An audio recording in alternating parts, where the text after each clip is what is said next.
کچھ اور کرنا ہے۔ 18ویں صدی میں جن انگریزوں کی سرفروشی نے ہندوستان کو برطانیہ کی نو آبادی بنایا، ان میں لارڈ رابرٹ کلائیو کا نام سر فہرست ہے۔ 1743 میں جب کہ اس کی عمر 18 سال تھی، وہ ایسٹ انڈیا کمپنی کے ایک کلرک کی حیثیت سے مدراس آیا۔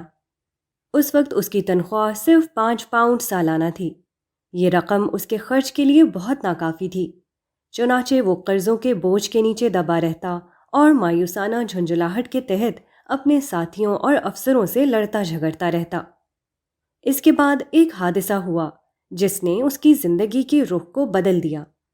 اس نے اپنی زندگی کو ختم کرنے کے لیے ایک روز بھرا ہوا پستول لیا اور اپنے سر کے اوپر رکھ کر اس کی لبلبی دبا دی، مگر اس کو سخت حیرت ہوئی جب اس نے دیکھا کہ اس کا پستول نہیں چلا ہے۔ اس نے پستول کھول کر دیکھا تو وہ گولیوں سے بھرا ہوا تھا۔ اپنے ارادے کی حد تک اپنے آپ کو ہلاک کر لینے کے باوجود بدستور زندہ حالت میں موجود تھا۔ یہ بڑا عجیب واقعہ تھا۔ رابرٹ کلائیو اس کو دیکھ کر چلا اٹھا، خدا نے یقیناً تم کو کسی اہم کام کے لیے محفوظ رکھا ہے۔ اب اس نے کلرکی چھوڑ دی اور انگریزی فوج میں بھرتی ہو گیا۔ اس زمانے میں انگریز اور فرانسیسی دونوں بیک وقت ہندوستان میں قدم جمانے کی کوشش کر رہے تھے۔ اس سلسلے میں دونوں کے درمیان جنگ چھڑ گئی۔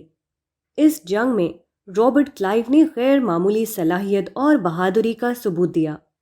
اس کے بعد اس نے ترقی کی اور اس کو انگریزی فوج میں کمانڈر ان چیف کی حیثیت حاصل ہو گئی۔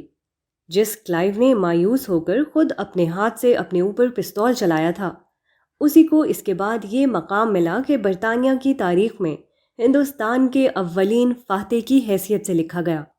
ہم میں سے ہر شخص کے ساتھ یہ واقعہ پیش آتا ہے کہ وہ کسی شدید خطرے میں پڑنے کے باوجود موت ذاتی طور پر اس سے بچ جاتا ہے۔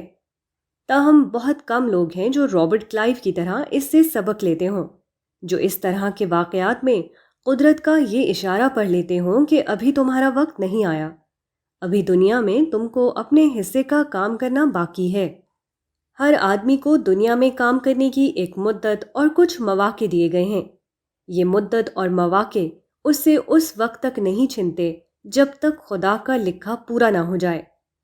اگر رات کے بعد خدا آپ کے اوپر صبح طلوع کرے تو سمجھ لیجئے کہ خدا کے نزدیک ابھی آپ کے عمل کے کچھ دن باقی ہیں۔